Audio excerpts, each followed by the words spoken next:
आज के पत्रकार वार्ता के बारे में बताएंगे सर, संबोधित करेंगे।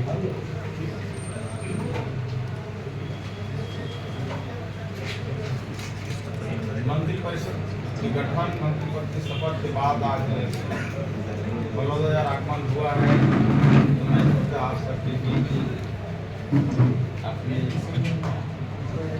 बात आप सबसे मेरी मुलाकात करूँ और आप सबसे कुछ सुझाव भी दूँ और उस सुझाव को लेकर के हम थोड़ा आगे चलें विभाग में और बलौदाबाजार विधानसभा में अच्छा काम कर सके, इसलिए आप सबके साथ आएंगे।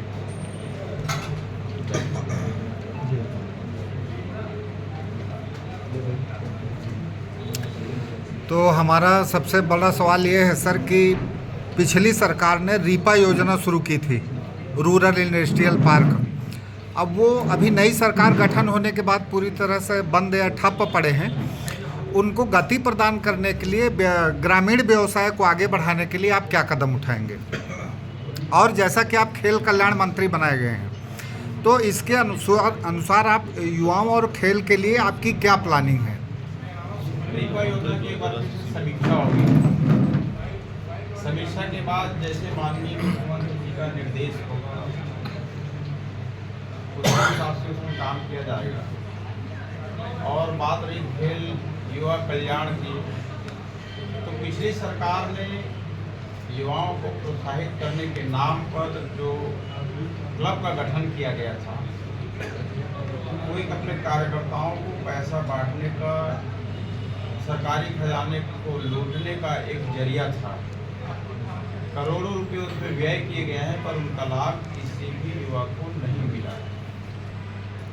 हमने माननीय मुख्यमंत्री जी से मांग किया था कि ये भ्रष्ट जो हो रहे हैं, भ्रष्टाचार कर इस नाम पे इस पर रोक लगाया जाए। तो माननीय मुख्यमंत्री जी ने तत्काल राज्य युवा क्लब पे रोक लगा दिए गए हैं और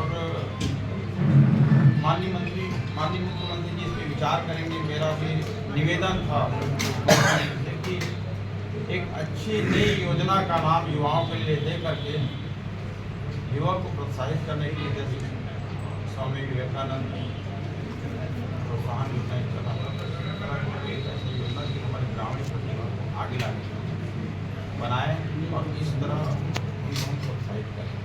नेशनल मेडलिस्ट जितने भी खिलाड़ी हैं पिछले 5 साल से उनको प्रोत्साहन राशि नहीं मिल रही है। इसके लिए कोई योजना बननी चाहिए ताकि उन बच्चों को जल्दी से जल्दी ये राशि मिल पाए। देखिए, भारतीय जनता पार्टी की हमारी जो पुरानी सरकार थी उसमें उत्कृष्ट हमारे खिलाड़ी थे उनको अलग किया जाता था, किया जाता था। गवर्नमेंट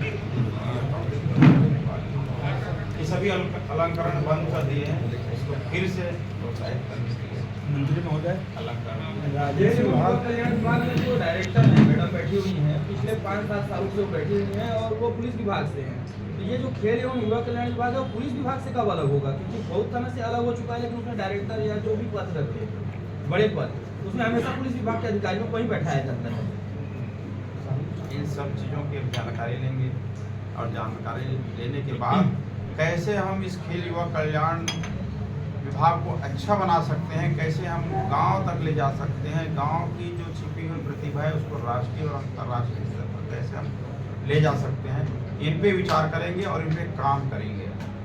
डीएमएफ का जो मद होता है, हालांकि मुख्यमंत्री ने अपने पहली मीटिंग में डीएमएफ की राशि पर अभी प्रतिबंध लगा, लेकिन क्या पिछले जो बंदरबाट हुई है डीएमएफ में, उसकी जांच होगी आपके कार्यकाल में? जांच होगी। हमारी सरकार बनते ही हमने पहले फ़ोन करके बोल दिए थे कि जो डीएमएफ हो आज के बाद कोई स्वीकृति नहीं करेंगे। हम फिर माननीय मुख्यमंत्री जी से निवेदन किए कि आप एक यहाँ से आदेश जारी करिए पूरे प्रदेश में कि जो बंदरबाट हो रहा है, जितने विभाग में जितने काम है सब काम तत्काल रोक दिया जाए। तो माननीय मुख्यमंत्री जी ने गंभीरता से लिया और सारे विभाग में जो स्वीकृत कार्य हैं, जो काम शुरू नहीं हुए उन पर तत्काल रोक लगा दिया। फिर से उसकी समीक्षा होगी, वहाँ की आवश्यकता को देखते हुए उस काम को फिर से जारी करेंगे।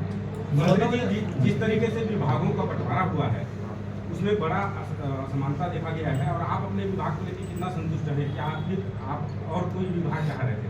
नहीं, हम कोई विभाग नहीं चाह रहे थे। जो हमारे नेता निर्णय करते हैं बहुत अच्छा निर्णय करते हैं। हम तो एक छोटे से कार्यकर्ता हैं, विधायक की भी टिकट दिए, विधायक के टिकट के दौर में बहुत से लोग थे, लेकिन पार्टी ने हमको चुना, कार्यकर्ताओं ने जिताया। लेकिन मंत्री बनाने का भी निर्णय उन्हीं का है, विभाग देने का भी निर्णय उन्हीं का है। जो विभाग देंगे उस विभाग में हम अच्छा काम करके दिखाएंगे, ये हमारा संकल्प है। सर, जिले में स्वास्थ्य की सुविधाएं बहुत बचर है, जिला चिकित्सालय रेफर सेंटर है, इसके लिए क्या चुस्त दुरुस्त करेंगे। यहाँ पे आमतौर से शिकायत मिलती है कि जो भी गांव से गरीब यहाँ अपना इलाज कराने के लिए आते हैं, कुछ घंटा रखने के बाद उनको तुरंत प्राइवेट हॉस्पिटल में रिफर कर दिया जाता है। बहुत शिकायत। इस संबंध में मेरी सीएमएचओ से बात हुई है, मैंने उनको हिदायत दिया है, यदि डॉक्टर नहीं है तो हमको बताइए, सामग्री नहीं है तो हमको बताइए, पर कोई गरीब आपके यहाँ इलाज के लिए आ रहा है, उसको प्राइवेट में रेफर कर रहे हो, पैसा होता तो आप प्राइवेट में चला जाता, आपके पास क्यों आता? तो एक केस डिलीवरी के आया था, तो मैं उनको बोला कि उनका पैसा आपको भरना पड़ेगा, और उससे मैं पैसा भरवाया हूँ। सर, पटवारी से लेकर कलेक्टर तक राजस्व में भ्रष्टाचार में डूबे हुए हैं। पिछली सरकारों में कई वीडियो जारी हुए, अधिकारियों के वीडियो मतलब पैसा मांगते हुए, दारू मांगते हुए तक वीडियो आए थे। अभी क्या कुछ लग रहा है, आप राजस्व मंत्री बनाए गए हैं, किस तरीके से इस पर रोक लगाएंगे? बगैर पैसे का किसानों का काम बगैर पैसे का नहीं। और न्यायालय तक उनको जाना ही पड़ जाता है, तभी न्याय मिलता है, आज अधिकारी तक भी नहीं मिल पाता। देखिए, हम सेवा भाव के लिए आए हैं, सेवा करेंगे। जो भ्रष्ट अधिकारी हैं उस पर कार्रवाई करेंगे हम, और जो ईमानदार कर्मचारी अधिकारी है उसको पुरस्कृत भी करेंगे। आने के बाद ये भू माफिया है, दलाल है। सर, भ्रष्टाचार तो यहाँ करोड़ों का हुआ है, सिर्फ मशीनों की खरीदी में आपके जिला पंचायत के द्वारा फ्लोर मिल बांटे गए, स्व सहायता समूहों को गौठानों में 25 से 30 हजार रुपए की मशीन का 1,05,000 रुपए का बिल लगाया गया कृषि विभाग में। भूपेश बघेल सरकार ने 5 साल यही काम किया जो आप बता रहे हो। अब हम जो करना चाह रहे हैं, ये गंदगी हटा करके, भ्रष्टाचार हटा करके हम साफ सुथरा काम करके देना चाहते हैं। सर, मेरे को न खाएंगे न खाने देंगे। सरकार ने हमको सब सुविधा दिया है, ईमानदारी के साथ सेवा करेंगे। और जैसे बताया कि भू माफिया है, दलाल है, अवैध कब्जा है, बुलडोजर चलाएंगे। राजस्व विभाग में बहुत से छोटे छोटे आप क्या सोचते हैं? पत्रकार सुरक्षा कानून को लेकर आप क्या सोचते हैं? देखिए, पत्रकार जो है हमारे प्रजातंत्र के प्रमुख आधार स्तंभ है ना, जो बहुत सी समस्याएं हैं, बहुत सी विषयों को सामने रख के हम तो आप सबको साथ लेकर के हम तो बड़ौदा विधानसभा का बहुत बढ़िया विकास। सर, पत्रकारों का मूल मुद्दा यह है कि पिछले भूपेश बघेल सरकार ने पत्रकार सुरक्षा कानून पास तो किया, लेकिन उसका राजपत्र में प्रकाशन नहीं किया। राजपत्र में प्रकाशन न होने के कारण वो कानून आज तक लागू नहीं हो पाया। इसके कारण पत्रकार अधिकांश वंचित हैं और आए दिन इसका षड्यंत्र का शिकार होते हैं, प्रशासनिक षड्यंत्र का शिकार होते हैं। राजपत्र में प्रकाशन के लिए आप क्या करेंगे सर, कब तक करवाएंगे? इस विषय में हमारे माननीय मुख्यमंत्री जी से बात रखेंगे। आप लोगों का विषय है और जो आपकी मांग है। कानून व्यवस्था को लेकर एक बड़ा सवाल खड़ा हो रहा है यहाँ पर कानून व्यवस्था को लेकर बड़ा सवाल खड़ा हो रहा है। पूरे प्रदेश में कानून व्यवस्था ध्वस्त हो चुकी है। खासकर बलौदाबाजार जिले की बात करूं तो फैक्ट्री एरिया में खुलेआम शराब सट्टा ये सारी चीज़ें चल रही है और आपका विधायकी क्षेत्र है, आप मंत्री, इसके लिए आप क्या विशेष पहल कदम करेंगे ये जानना चाहूँगा आपसे। अवैध शराब बिक्री, कोचे के द्वारा शराब बिक्री और क्या चखना सेंटर, ये सब बंद होगा। सट्टाबाजी, जुआ, ये कहीं नहीं चलेगा। इसके साथ कोई समझौता नहीं होगी। समाज के सभी लोग सुरक्षित रहें, हमारी माताएं बहनें सुरक्षित रहें। कठोर कानून का कठोरता से पालन होगा। अवैध सर, कारोबार में अगर बीजेपी के कोई आदमी आ जाते हैं तब उस पर आप क्या एक्शन लेंगे? बख्शा नहीं जाएगा, चाहे वो भाजपा हो चाहे कांग्रेस हो। शराबबंदी जो को गलत लेकर काम आपका क्या करेंगे, कहना था? आप जो कि भाजपा में शराबबंदी का जिक्र किया जा रहा था, तो आने वाले भविष्य में शराबबंदी के ऊपर कोई टिप्पणी अभी आपका? शराबबंदी के ऊपर कोई चर्चा नहीं है, ऐसा कुछ आया नहीं है। पर जो लोग इसमें लिप्त रहेंगे उनको छोड़ा नहीं जाएगा। जो 5 साल में शराब का ओवर ये जो वो आपके सरकार में भी चलेगा क्या? ओवर है देखिए, हम तो पहले कर रहे ना, जो शासन का जो नीति है, नियम है, उसके हिसाब से होगा। ये विभाग माननीय मुख्यमंत्री के पास है आज, तो इसमें क्या तब्दील होगा कि सरकारी शासन चलाएगी कि ठेका पे दिया जाएगा, कि इसमें और दुकान बढ़ोतरी होगी, अवैध शराब बिक्री को प्रोत्साहन कम मिले, इसमें इस संदर्भ में कुछ आप कहेंगे?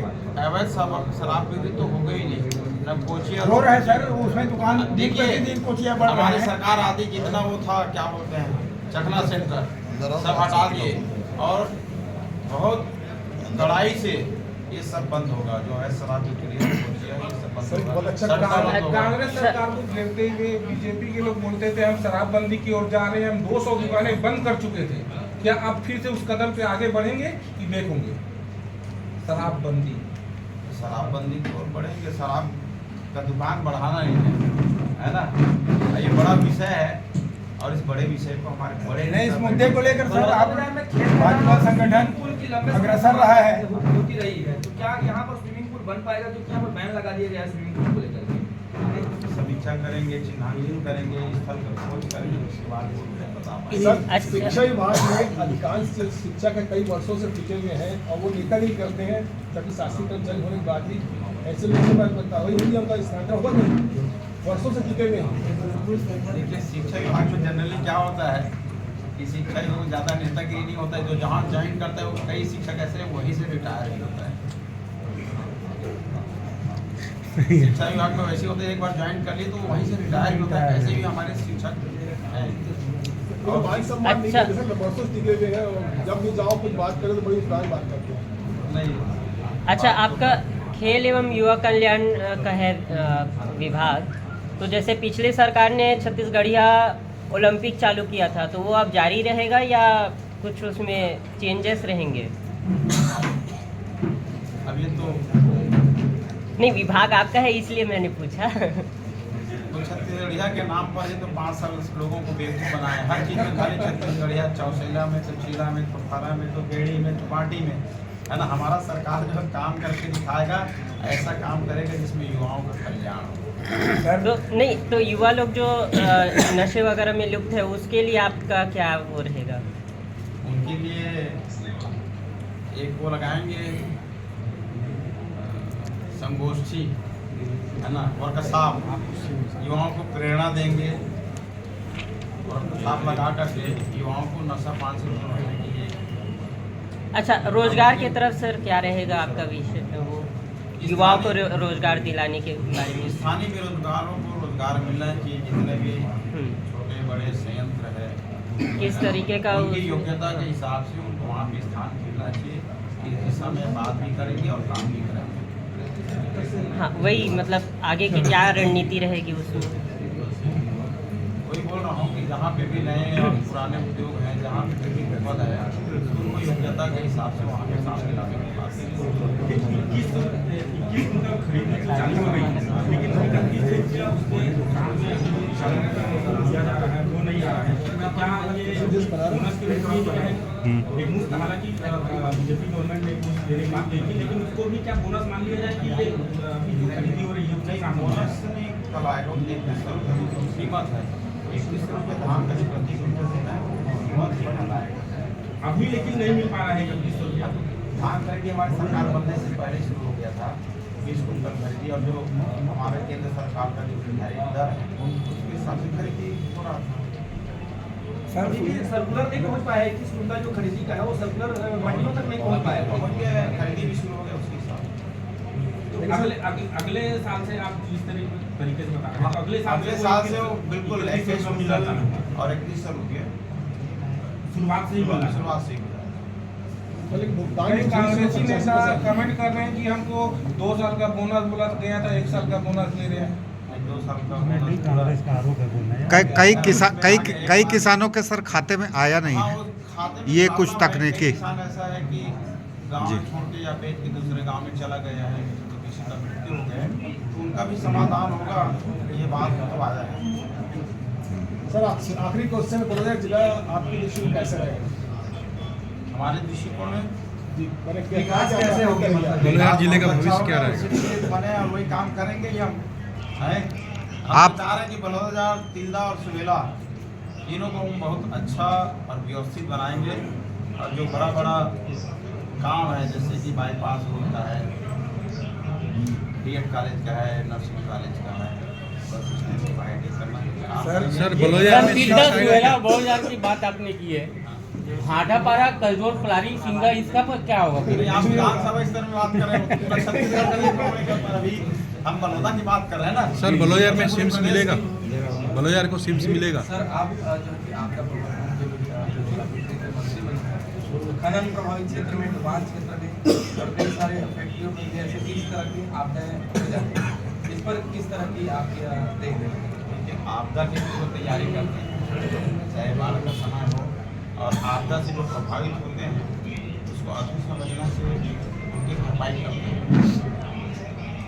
पूरे छत्तीसगढ़ में सड़कों की स्थिति जो है वो खराब है, बलौदा बाजार की स्थिति आपसे जो है वो सही नहीं है। ऐसे में प्रधानमंत्री जो सड़क योजना है उसके अंतर्गत जो है वो 12 टन क्षमता उस रोड की रहती है, और इसमें जो है 40 टन जो है वो वाहन चलते हैं। तो क्या जो है इसमें प्रधानमंत्री से आप अपील करेंगे कि उसकी क्षमता को बढ़ाया जाए, या फिर इन गाड़ियों पर रोक लगेगी, क्योंकि वो गाड़ियाँ अभी जो है वो या तो खनिज विभाग की गाड़ियाँ हैं जो राजनीति के रूप में सरकार को अर्जित होती है, और वहाँ से जो प्रधानमंत्री सड़कें हैं उनमें से गाड़ियाँ निकलती हैं, तो कहीं कहीं शासन के फायदे के लिए ही गाड़ियाँ वहाँ चल रही हैं। तो हम क्षमता को बढ़ाया जाए, ऐसा नहीं लगता? तो उसके लिए क्या प्रधानमंत्री चर्चा करेंगे, जो क्षमता है 12 टन की उसको अधिक दिया जाए और उसको वो मजबूती दिया जाए, जिससे जो है ग्रामीण क्षेत्रों की सड़कें जो खराब ना हो? अब भारतीय जनता पार्टी की सरकार आ गई है, और भारतीय जनता पार्टी की सरकार ने सड़कें को बनाई थी, भूपेश बघेल सरकार ने कहीं पे कुछ किया नहीं, अब फिर से मरम्मत होगी और नई सड़कें फिर से बनेंगी मजबूती के साथ। कुछ सड़कें ऐसी हैं जो हाईवे घोषित कर दिया जाने चाहिए, बड़ी संख्या में गाड़ी चलती है, खासतौर से जो आपके गांव में जाने की रोड है रिश्ता वाला, उसमें थोड़ा बड़ी सा गाड़ियाँ छुट्टी हैं, चाटुकारी का वाला करें वो मजबूत नहीं है, लेकिन वो कि आपका ज़्यादा चल पसंदीदा जाती है। खेल क्या है छत्तीसगढ़िया में? भौरा बाटी खेल पाते हैं कि गेड़ी चढ़ पाते हैं? कराएंगे उसको। हैं कैसे पंडित जी?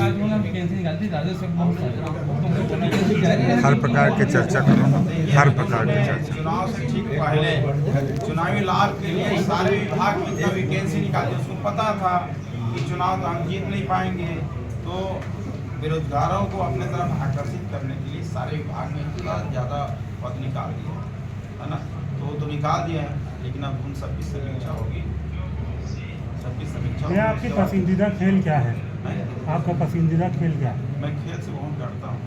मैं गाने बजाने में बहुत रुचि रखता हूँ, हाँ। गायन वादन के लाइन जी पर डरता हूँ, बैडमिंटन को खेल लेता हूँ, जिसमें चोट लगने की डर नहीं लगती, ताकि सही में डरता हूँ। लेकिन खेल मंत्री होने के बाद खेल से डरते हैं, खेल बड़ा से बात। डरते हैं खेल बैडमिंटन मंत्री। खेल लेता हूँ, बोलो। गेड़ी चढ़ लेते हैं? अब वो तो बचपन से गेड़ी चल, भौरा बाटी? हौरा बाटी, कबड्डी भी खेले हैं, हाँ पर वो थोड़ा डर लगता है, कबड्डी जो है और क्रिकेट जो है ये सब। हाँ, कल एक मंत्री घायल हो गए सर। वो रेलवे परियोजना योजना का काम पिछले 10 साल से अटका ही हुआ है, नहीं हो पाया ये है। भी बड़ा क्वेश्चन। डॉक्टर रमन सिंह 6 साल का वादे किए थे, अब कंप्लीट हो रमन जाएगा। सिंह जी वादा किए थे, सही था। बीच में मंत्रिमंडल नहीं, हमारे यहाँ छत्तीसगढ़ प्रदेश के जो नेता हैं जाके वहाँ पे केंद्रीय मंत्री से मिले भी थे। अब उस काम को हम लोग आगे बढ़ाएंगे, उसी लिए तो आए हैं। हाँ, प्राथमिकता आ रहेगा इसमें आप यकीन नहीं बलौदा बाजार को हवाई अड्डा मिलेगा। रेल भविष्य की योजना है। सर हर संभाग में सिम्स खुला है। का जो जिला खेल विभाग है वो मात्र एक कमरे में चल रहा है और वहाँ महिला अधिकारी हैं, उनके लिए न शौचालय की व्यवस्था है, न कोई वैसी कुछ नहीं, व्यवस्था है। खेल भवन की आवश्यकता है। यहाँ तक मतलब इतनी खराब स्थिति है कि बैठने की स्थिति नहीं है वहाँ पर। सभी का समीक्षा करेंगे।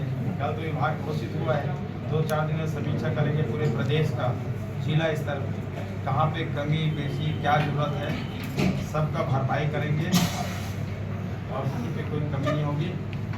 ग्रामीण प्रतिभा को राष्ट्रीय और अंतर्राष्ट्रीय स्तर पर पहचान दिलाना है, ये हमारी सोच है। सर राजस्व विभाग से भली भांति परिचित हैं। छोटे छोटे काम के लिए तहसील, पटवारी तहसील और न्यायालय का कृषक बंधु चक्का लगाते हैं। इसमें पारदर्शिता, त्वरित कार्यवाही, ये बड़े विलम्ब से और भ्रष्टाचार, पारदर्शिता की कमी है, भ्रष्टाचार बहुत ज़्यादा है। इस संदर्भ में आप कुछ आपका पहल जितना जो लंबित प्रकरण है, चाहे तहसील के हो, एसडीएम को, कहीं भी हो, एक निर्धारित समय सीमा में काम होना चाहिए, निर्देश देंगे। कैसे होगा सर? तहसील और एसडीएम ऑफिस से चक्का पा सर कैसे होगा? आपकी एसडी सर ये आपकी एसडीएम तो 17 तारीख से छुट्टी पर हैं, वो तो अभी तक बैठी नहीं है। बहुत से किसान घुमाव ज़्यादा है राजस्व विभाग में सर। 17 मैं भी किसान का बेटा हूँ, गाँव का रहने वाला सर इलेक्शन भली भांति समझते हैं इस बात को। मैं जो जिस प्रक्रिया से गुजरा हूँ, बाकी हमारे गांव के लोग मत गुजरे, परेशान मत हो, इसके लिए हम समय सीमा निर्धारित करेंगे और उस अधिकारी को काम कर देना पड़ेगा, नहीं करेगा तो उस पर कार्रवाई करेंगे। अभी भी बहुत सारे और जो अधिकारी हमारा काम करेगा अच्छा, हमारे जनता का, उसको पुरस्कृत भी करेंगे और जो नहीं करेगा उस पर कार्रवाई करेंगे। बहुत बहुत धन्यवाद सर। किसान धान बेचने से वंचित हैं और कुछ समस्याओं को लेके अभी भी बहुत सारे किसान जो है वो धान बेचने से वंचित हैं। तोर पिरागे दाते हैं, समझता सब जन के समय पिरागे। सीमा में नहीं होगा तो हमारे माननीय मुख्यमंत्री बहुत संवेदनशील है, उन्होंने पहले बोल दिया जरूरत पड़ेगा तो बलौदा बाजार के खिलाड़ी उच्च स्तर पर बिना किसी सुरक्षात्मक कीट के जो है अच्छे प्रदर्शन करते हैं, तो क्या उनको जो उचित सब होगा। सुरक्षात्मक कीट है वो मिलेगा? हो गया ना, हो गया। अंतिम जिला मुख्यालय में उपलब्ध कब रहेंगे? सप्ताह में कितने दिन? मतलब अपनी जनता को समय देंगे कि नहीं? सबके साथ न्याय होगा और सबको सुविधा मिलेगी, ये हमारा वचन है। पिछले सरकार ने किसी खेल कूद के क्या सूट में, जिसके उसमें खरीदने में भ्रष्टाचार किया था। हेडिंग तो यही बनेगा, खेलते डरते जो खेल में। आएगा बस खिलाड़ियों बन के गया लिए, बन गया वो वहाँ तक है ना, हाँ। बीच में गए। कुछ खेलने आते धन्यवाद नहीं। सर बलौदा बाजार विधानसभा के आप विधायक हैं, आप अपने क्षेत्र की जनता के लिए यहाँ कार्यालय में सप्ताह में कितने दिन देंगे सर? और कार्यालय में बैठेंगे क्या यहाँ? बराबर बैठेंगे। अब ये है कि भाई समय जो है सभी तरफ देना पड़ेगा। जी जी ये बलौदा तो हमारी जान है, जहाँ से हम है ना, जी। यहाँ के विधायक हैं, और विधायक के साथ साथ सब मंत्री होने के नाते प्रदेश में भी समय देना पड़ेगा। हम तो कोशिश करेंगे कि ज़्यादा से ज़्यादा समय बैठे। तो सर समस्याओं के लिए यहाँ पर आपके कार्यालय में कब से आम जनता मुलाकात कर सकती है? हमारे यहाँ पे प्रतिनिधि रहेगा, वो सबकी बात सुनेगा, सबका काम करेगा और हम भी बैठेंगे और कार्यालय जल्द ही शुरू हो जाएगा।